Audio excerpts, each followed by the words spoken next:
TVN 채널에서 주말에 하는 우리들의 블루스라는 드라마가 있습니다. 저는 드라마를 보지는 못했고 그 유튜브에 짧게 올라오는 영상을 본 적이 있습니다. 그래서 드라마의 내용이 무엇인지는 자세히 알지 못합니다. 그런데 제가 그 영상들을 보면서 그 드라마의 특별함을 발견하게 되는데요. 발견했다기보다 그냥 그 안에 있는 거죠. 그 드라마의 특별함이 뭐냐면 그 드라마가 제주도를 배경으로 하고 있어서 거기 나오는 모든 연기자들이 제주도 사투리를 사용해서 말한다는 겁니다. 각 지역마다 사투리가 있고 또 사투리를 알아듣는 것이 쉽지 않습니다. 제가 대구에 한번 방문한 적이 있었는데요. 대구에 방문해서 이제 아는 지인과 커피숍에 가서 이제 제가 커피를 주문을 하고 그 점원하고 이제 이야기를 나누게 되었습니다.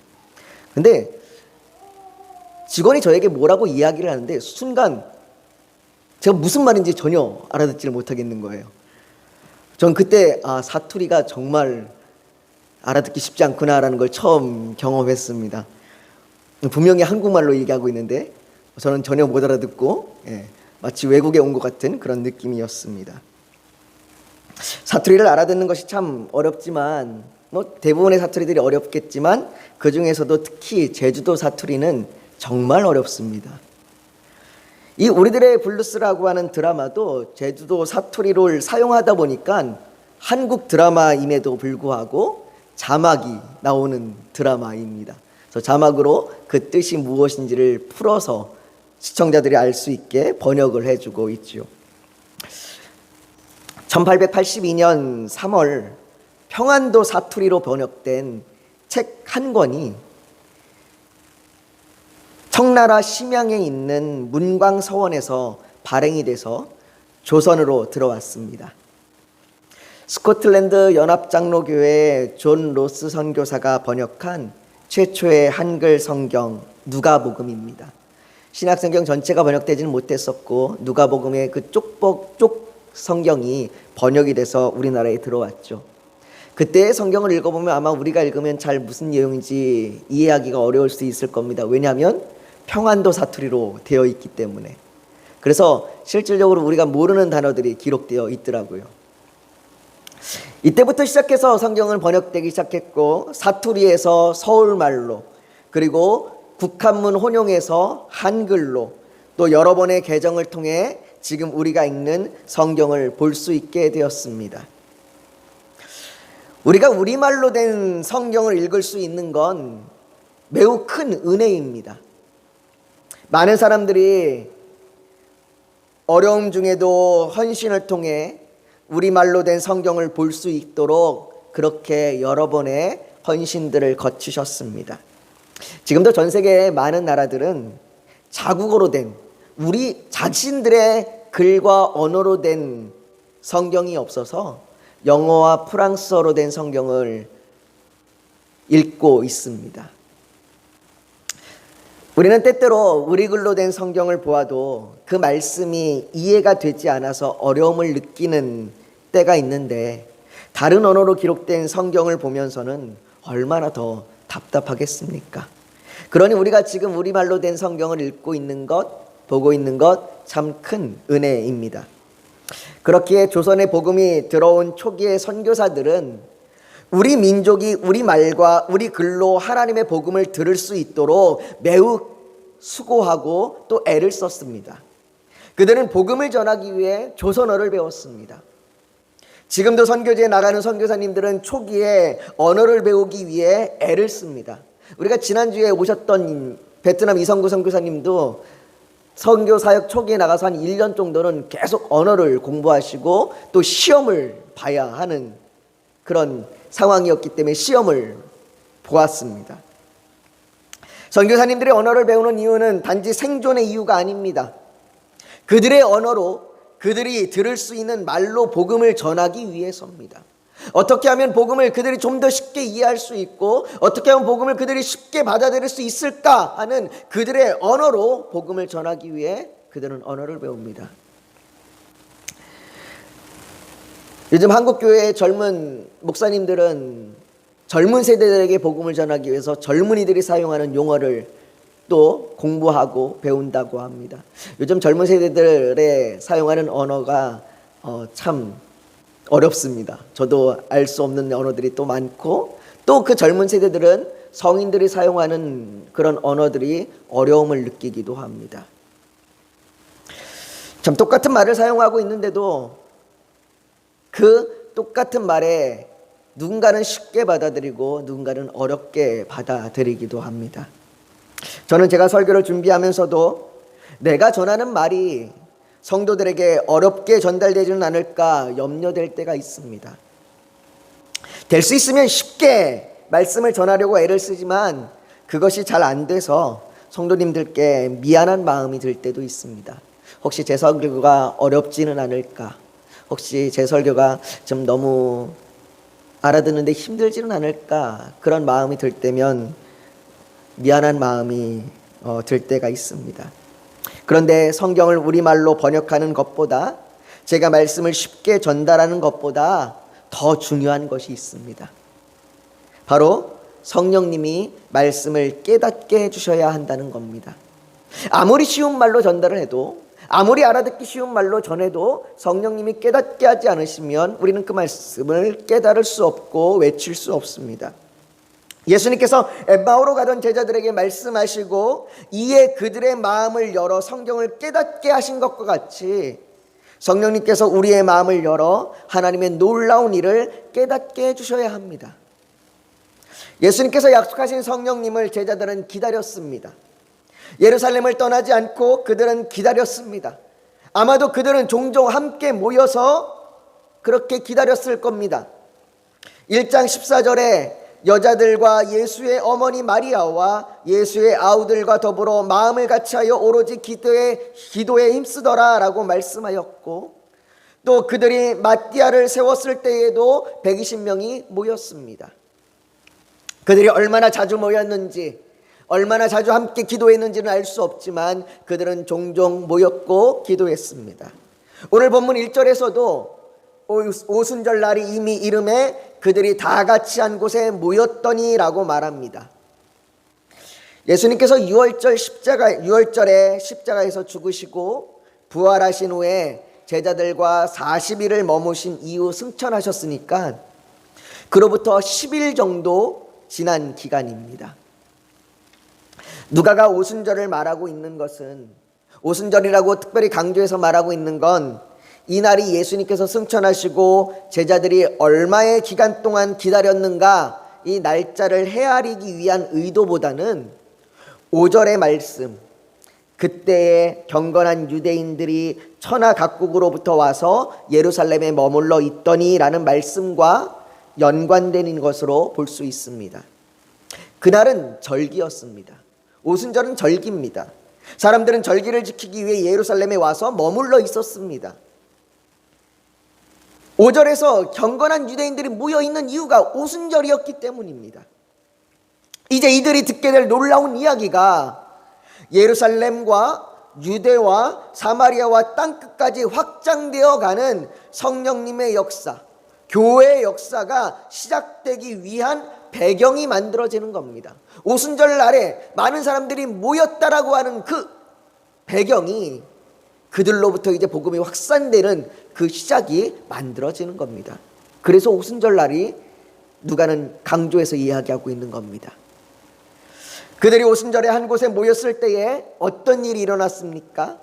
예수님께서 약속하신 성령님이 그들 가운데 충만하게 임하였습니다. 그들이 기다렸던 성령님이 임하였습니다.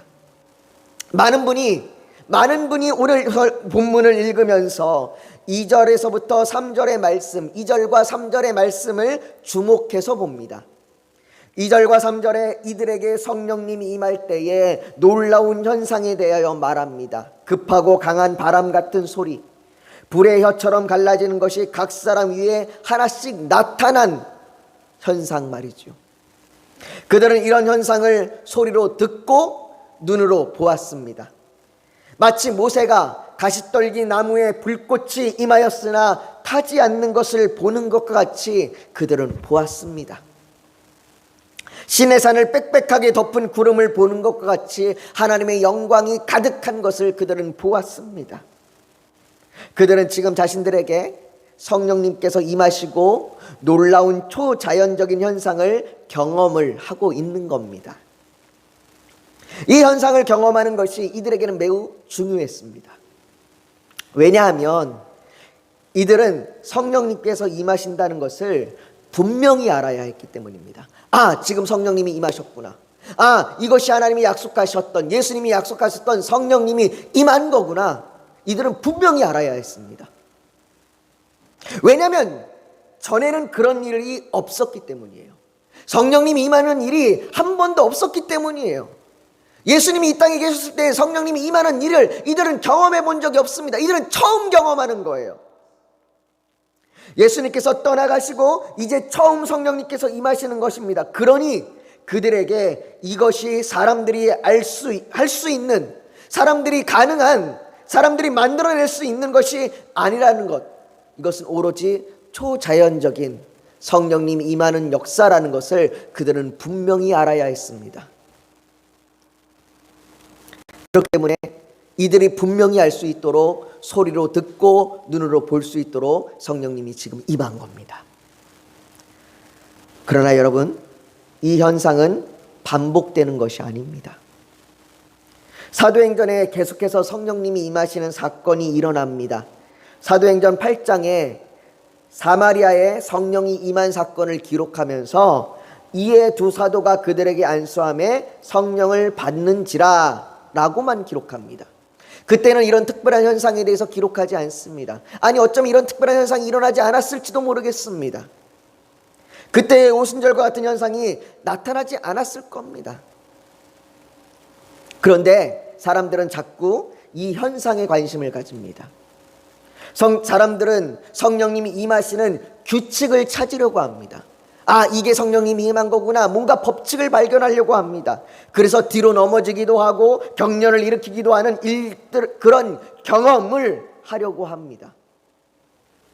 혹이라도 자신에게 그런 일이 일어나지 않으면, 내가 뭔가 뒤로 넘어지는 현상이 나타나지 않거나 뭔가 경련이 일어나거나 놀라운 일이 내게 일어나지 않으면 내게는 성령님이 임하지 않았는가 하는 그런 의심을 하기도 합니다. 저도 그런 경험이 있어요. 저도 어느 집회에 갔더니 기도하는데 어떤 분들은 기도를 받으면서 막 넘어지더라고요. 근데 똑같은 분이 저한테 기도하는데 저한테는 그런 현상이, 뒤로 넘어지는 일이 일어나지 않았습니다. 그때 제 마음 가운데 왜 나는 이런 일이 일어나지 않을까라고 하는 그런 마음이 들기도 했습니다. 그런데 그런 현상이 중요한 게 아니에요. 또 어떤 사람들은 성령님이 임하시는 방법을 찾아서 이렇게 하면 성령님이 임하신다라고 말하는 사람들도 있습니다. 성도 여러분, 오순절에 일어난 초자연적인 현상은 그때 일어난 현상입니다. 그러나 성령님이 임하시는 사건은 지금도 반복해서 이루어집니다. 마치 예수 그리스도의 십자가의 죽음과 부활이 그때에만 일어난 것이지만 지금 우리에게도 여전히 그 십자가의 부활이 유효한 것 같이 지금도 여전히 예수님이 반복해서 죽으시고 부활하시는 것이 아님에도 불구하고 우리에게 그 십자가의 죽음과 부활이 여전히 믿어지고 여전히 우리에게 유효하고 여전히 그것이 우리에게 작용하는 것과 같이 성령님이 임하시는 그 초자연적인 현상이 우리에게 나타나지 않아도 주님께서 우리에게 성령님을 보내주신다고 분명히 약속하셨고 그 일은 우리에게 이루어지고 있는 것입니다. 누가복음 11장 13절에 말합니다. 너희에게 악할지라도 좋은 것을 자식에게 줄 줄 알거든 하물며 너희 하늘 아버지께 구하는 자에게 성령을 주시지 않겠느냐. 또한 갈라디아서 3장 14절에도 말합니다. 우리로 하여금 믿음으로 말미암아 성령의 약속을 받게 하려 하심이라 라고 말씀하십니다. 성경은 말합니다. 우리가 성령을 무엇으로 받느냐? 믿음으로 받는다고 말합니다. 우리가 성령을 뭔가 초자연적인 현상이 일어나야 하고 내게 놀라운 반응이 나타나야만 내게 성령을 받는 것이 아니라, 내가 그런 현상이 나타나야만 하는 것이 아니라 내게 하나님께서 약속하신 그 약속을 믿음으로 말미암아 내가 성령을 받습니다. 그러니 그런 현상이 나타나지 않아도 괜찮아요. 뒤로 넘어지지 않아도 괜찮아요. 내게 경련이 일어나지 않아도 괜찮아요. 사랑하는 성도 여러분, 사람들에게 일어난 놀라운 현상이 성령님께서 임하셨다는 것을 말해주는 것이 아니라 성령을 보내주시겠다고 하신 하나님의 약속이 성령님께서 임하심의 확실한 보증이요 이유가 되는 겁니다. 성령을 받은 사람은 그런 현상이 일어나지 않아도 성령님이 내게 임하셨다는 것을 압니다. 어떻게 말이에요? 내가 성령님이 임하셨다는 걸 몰라서 그럼에도 불구하고 놀라운 현상을 구하는 분들이 계십니까? 난 놀라운 현상을 내가 경험해야만 성령님이 내게 임한 것 같다고 그런 마음이 드는 분들이 계십니까? 아닙니다. 만약 그런 마음이 든다면 갈라디아서 4장 6절을 한번 보십시오. 갈라디아서 4장 6절에 이렇게 말합니다. 너희가 아들이므로 하나님이 그 아들의 영을 우리 마음 가운데 보내사 아빠 아버지라 부르게 하셨느니라. 우리가 하나님을 아버지라 부를 수 있는 것은 성령님 때문입니다. 내게 성령님이 임하셨느냐? 어떻게 알 수 있느냐? 내가 하나님을 아버지라 고백하고 있다는 것입니다. 또한 고린도전서 2장 10절은 오직 하나님이 성령으로 이것을 우리에게 보이셨으니, 성령으로 이것을 우리에게 보이셨다고 말합니다. 성령은 모든 것 곧 하나님의 깊은 것까지도 통달하시느니라 라고 성령님이 아니고서는 하나님의 깊은 뜻을 알 수 없다고 말합니다. 우리가 말씀을 듣고 말씀을 읽고 깨닫는 것, 내가 말씀을 들으면서 이것이 하나님의 말씀이구나, 하나님이 내게 이런 분이구나 깨닫고 있는 것, 그것이 내게 성령님이 임하신 겁니다.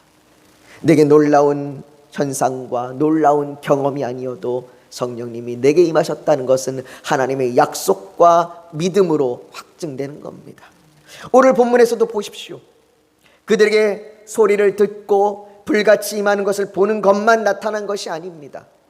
여러분들, 사람들은 이것에만 강조합니다. 그런데 그들에게 또 하나의 모습이 있습니다. 또 하나의 모습이 있는데 4절에 이렇게 이야기합니다. 그들이 다 성령의 충만함을 받고 성령이 말하게 하심을 따라 다른 언어들로 말하기를 시작하니라 라고 말합니다. 그들이 성령의 충만함을 받았을 때에 그들이 말을 하기 시작합니다. 그들이 성령을 받자 다른 언어들로 말하기를 시작하였습니다. 여기에서도 사람들은 다른 언어, 다른 말, 방언에 초점을 맞춥니다. 그래서 성령을 받으면 반드시 방언을 해야 하는 것으로 말하는 사람들이 있습니다. 또 어떤 사람들은 방언을 성령님이 일하시는 마스터키인 것처럼 말하기도 합니다.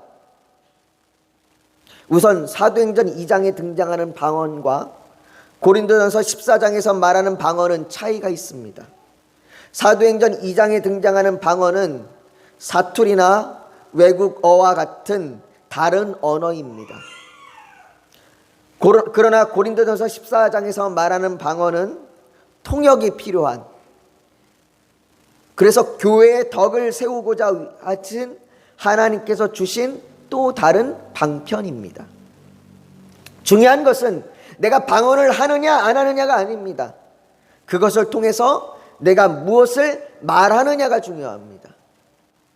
현상이 아니라 내용이 중요합니다. 방언을 내가 하느냐 안 하느냐에 초점을 두지 마십시오. 내가 방언이 아니어도 하나님 앞에 내가 하나님의 놀라운 뜻을 구하고 있다면 그것보다 더 놀라운 은혜는 없습니다. 또 때로는 하나님이 우리의 교회의 덕을 위해서 필요한 자에게 방언을 주시기도 하실 겁니다. 방언이 마치 성령님의 은혜의 마스터키인 것처럼, 그것이 전부인 것처럼 그렇게 말하는 사람들에게 속지 마십시오. 그들이 성령의 은혜를 받았을 때, 성령의 충만함을 받았을 때에 그들이 성령의 말하게 하심을 따라 말했습니다. 그들이 모인 곳이 성전이었는지 광장이었는지 집이었는지 다락방이었는지는 정확히 알 수 없지만 그들이 말하는 소리를 듣고 사람들이 모였습니다. 6절을 보십시오. 이 소리가 남에 큰 무리가 모여 각각 자기의 방언으로 제자들이 말하는 것을 듣고 소동하여 오순절을 지키기 위해서 이스라엘뿐만 아니라 외국에서부터 사람들이 모였는데 그 사람들이 지금 자기들이 살던 곳의 언어로, 자기들이 알아듣기 쉬운 말로 이들이 말하고 있는 것을 듣고 있는 겁니다. 그러면서 놀라고 있는 겁니다. 저 사람들은 갈릴리 사람들이 아니냐? 갈릴리 사투리를 쓰고 있는 사람들이 아니냐? 원래 갈릴리 사투리가 그들의 본 언어 아니냐? 그런데 지금 그들이 말하는 말이 무엇이냐? 거기 나온 언어만 해도 9절에서부터 11절까지 바데에서부터 아라비아까지 15개 이상이 됩니다. 무려 그들이 15개 이상이 되는 그 다양한 언어로, 다양한 사투리로, 다양한 외국어로 그들이 말하고 있는 겁니다. 거기 모인 모든 사람들이 다 너무나도 쉽게 자기들의 언어로 알아듣고 있는 겁니다. 이들이 자기들의 언어로 무엇을 듣고 있습니까? 무엇을 듣고 있는 겁니까? 말을 하고 있는 것보다 그 내용이 중요하다고 말씀드렸습니다. 성령의 충만함을 받은 사람들이 무엇을 말하고 있는 겁니까? 11절을 보십시오. 11절에 이렇게 말합니다. 우리가 다 우리의 각 언어로 하나님의 큰 일을 말함을 듣는도다. 누가는 이들이 무엇을 말하고 있는지를 분명히 말해줍니다. 이들이 지금 말하고 있는 것은 하나님의 큰 일입니다. 하나님의 큰 일을 말하고 있는 겁니다. 그렇다면 하나님의 큰 일이 무엇입니까? 14절부터 베드로가 11사도와 함께 서서 소리를 높여 이 하나님의 큰 일에 대하여 말합니다. 14절부터 시작되는 그 베드로의 오순절 설교를 통해 하나님의 큰 일이 무엇인지를 베드로는 분명히 밝혀서 이야기합니다. 23절에서부터 24절에 그가 하나님께서 정하신 뜻과 미리 아신 대로 내준 바 되었거늘 너희가 법 없는 자들의 손을 빌려 못 박아 죽였으니 하나님께서 그를 사망의 고통에서 풀어 살리셨으니 이는 그가 사망에 매여 있을 수 없었음이라 라고 말합니다. 그리고 36절에는 그런즉 이스라엘 온 집은 확실히 알지니 너희가 십자가에 못 박은 이 예수를 하나님이 주와 그리스도가 되게 하셨느니라 라고 말합니다. 하나님께서 우리를 사랑하셔서 우리의 죄를 위해 독생자 예수 그리스도를 십자가에 내어주시고 죽으신 그 예수를 다시 살리셔서 우리의 구주가 되게 하셨습니다. 누구든지 그 예수를 믿고 그분을 나의 주인으로 모시고 따르는 자는 구원을 받습니다. 여러분, 이 복음이 하나님의 큰 일입니다. 지금 이들의 성령의 충만함을 받자 이들이 무엇을 말하고 있는 겁니까? 이 복음에 대해서 말하고 있는 겁니다. 누구라도 알아들을 수 있게, 누구라도 자기의 언어로 쉽게 이해할 수 있도록 복음을 말하고 있는 겁니다. 예수 그리스도가 우리의 구주가 되셨다는, 예수 그리스도가 십자가에서 죽으시고 부활하셔서 우리의 구주가 되셨다는 이 복음을 이들이 말하고 있는 겁니다. 성령님께서 임하시면 우리가 이것을 깨닫게 됩니다. 성령님께서 임하시면 우리에게 놀라운 현상과 놀라운 초자연적인 경험이 일어나는 것이 중요한 것이 아니라 성령님이 임하시면 우리가 이것을 깨닫게 됩니다. 주님이 나의 구주가 되시는구나. 이것이 나의 복음이구나. 이것이 나의 복음이구나. 이걸 깨닫게 되는 겁니다. 이것을 믿게 됩니다. 찬양 중에 실로암이란 찬양이 있습니다. 아마 여러분들 대부분 다 잘 아시는 찬양일 텐데요. 그 실로암이라는 찬양의 가사에 보면 이렇게 이야기합니다. 어두운 밤에, 캄캄한 밤에 새벽을 찾아 떠난다. 종이 울리고 닭이 울어도 내 눈에는 오직 밤이었소. 사람들은 밤을 벗어나 빛을 보길 원합니다. 그러나 밤새도록 찾아 돌아다녔지만, 밤새도록 내가 수고하고 애를 썼지만, 그래서 종이 울리고 새벽에 닭이 울릴 때까지 내가 애를 쓰고 찾고 찾았지만 내 눈에는 여전히 밤입니다. 여전히 빛은 보이지 않습니다. 여전히 어두움입니다. 내가 아무리 깨달으려고, 내가 아무리 애써 알으려고, 내가 아무리 하나님의 말씀을 이해하려고 애를 쓰고 수고하고 아무리 노력해도 이 말씀이 깨달아지지 않고, 이 말씀이 이해되지 않고, 하나님이 나의 구주라는 것이 내가 알 수 없는 그 어두운 밤이 계속되는 겁니다. 그런데 그 다음 가사에 이렇게 말합니다. 우리가 처음 만난 그때는 차가운 새벽이었어.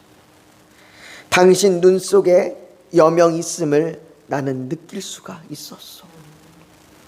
밤새도록 찾아 돌아다니고 인생을 다 허비한 이후에 새벽이 다 되어서 주님을 만났습니다. 그런데 이 사람이 그 주님에게서 무엇을 느끼고 있는 겁니까? 여명을 보는 겁니다. 여러분들, 여명이 뭡니까? 그 어둠 가운데 빛이 메우는 겁니다. 새벽이 되면 해가 떠오르는 동쪽에서부터 차츰차츰 그 빛이 점점점 밝아옵니다. 한 줄기 빛이 들어와 그 빛이 점점 나를 밝혀주는 겁니다. 성령이 임하면 그 성령으로 내가 예수 그리스도가 어떤 분인지를 점점 깨닫게 가는 겁니다. 그 빛이 내게 열리는 겁니다. 사랑하는 성도 여러분, 성령님이 우리에게 임하시면 우리가 복음을 알게 됩니다. 그 복음이 내가 죄인임을 깨닫게 하고, 그래서 날마다 회개함으로 믿음으로 나아가게 합니다. 성령님이 아니고서는 우리가 이것을 할 수가 없습니다. 불가능합니다. 전에는 그리스도인들을 핍박하던 바울이 이 복음을 받아들이고 자신이 복음 가운데 깨어지자 유대인과 헬라인들에게 하나님에 대한 회개와 우리 주 예수 그리스도께 대한 믿음을 증언한 것이라 라고 그렇게 말하고 있지 않습니까? 믿는 자를 핍박했던 바울도 복음이 임하면 그의 눈이 열리고 그가 그 복음이 차츰차츰 깨달아지기 시작합니다. 그러니 그 삶이 달라질 수밖에 없는 겁니다. 그 삶이 복음에 매달릴 수밖에 없는 겁니다. 날마다 회개하며 날마다 믿음으로 나아갈 수밖에 없는 겁니다. 사랑하는 성도 여러분, 오늘 우리에게 이 성령의 충만함이 임하길 원합니다. 성령님께서 우리에게 하나님의 큰 일을 알게 하시기를 원합니다. 복음이 나에게 빛이 되길 원합니다. 이제는 내가 그 빛을 떠나서 살 수 없음을, 그렇기에 이제는 이전의 삶이 아닌 날마다 주님께 회개한 믿음으로 나아가는 삶이 되기를, 그래서 내가 하나님의 큰 일을 증언하는 푸른 초장교회 성도님들이 되시기를, 또 제가 되기를 예수님의 이름으로 축복합니다. 우리 시간쯤 같이 기도하길 원합니다. 사랑하는 성도 여러분, 오늘 우리에게 성령님이 임하시길 간절히 소망합니다. 하나님께서는 우리에게 성령님을 주시겠다고 약속하셨습니다. 하나님은 성령님을 우리에게 보내주시겠다고 약속하셨습니다. 그 약속을 믿기에 우리는 기도하며 간구합니다. 주님, 이 시간 성령님이 내게 충만하게 임하셔서 내가 그 복음을 깨닫게 하시고 그 복음으로 날마다 내가 회개하며 믿음으로 나아가는 그 회심이 날마다 일어나며 성령의 그 인도하심에 따라 살아갈 수 있도록 나를 붙들어 주시옵소서. 성령님, 내게 성령의 그 충만함으로 채워주시옵소서. 내가 성령의 그 충만함 가운데 살아가겠습니다. 우리 시간 그렇게 결단하며 기도하며 합심으로 나아가길 원합니다. 고개 숙여도 묵상하기를 원합니다. 오늘 하나님 앞에 하나님, 내게 성령을 부어주시옵소서. 하나님의 약속을 의지하여 내가 믿음으로 기도합니다. 하나님, 내게 성령의 충만함으로 채워주시옵소서. 성령님이 임하셔서 내가 주의 그 놀라운 일, 하나님의 큰 일을 깨닫게 하여 주시옵소서. 그 복음을 내가 깨닫게 하여 주시옵소서.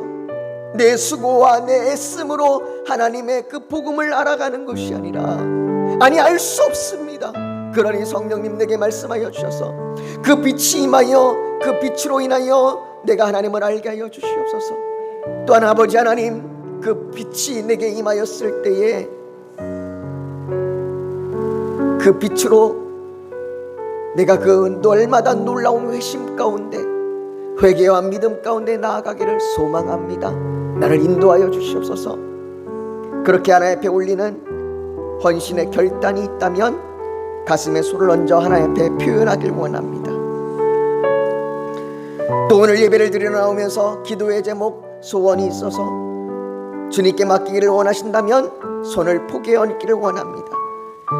육신이 연약하면 연약한 곳에 믿음으로 손을 얹기를 원합니다.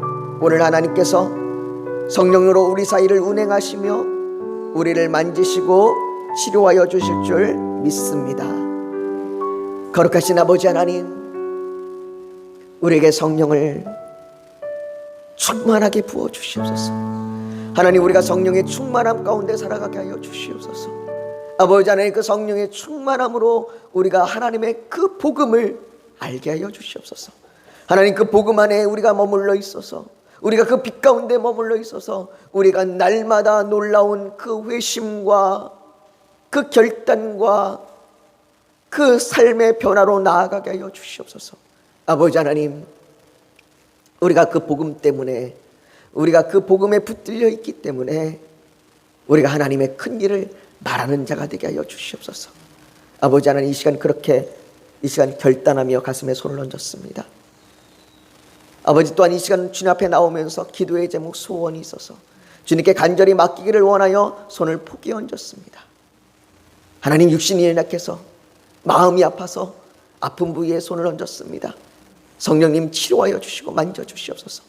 하나님, 이 시간 이렇게 결단하며 고백하며 기도하는 우리의 기도 가운데 하나님이 함께하여 주시옵시고 은혜를 부어 주셔서 하나님의 놀라운 은혜로 응답하여 주시옵소서. 하나님, 우리를 선한 길로 인도하여 주시옵소서. 예수님의 이름으로 기도하옵나이다. 아멘.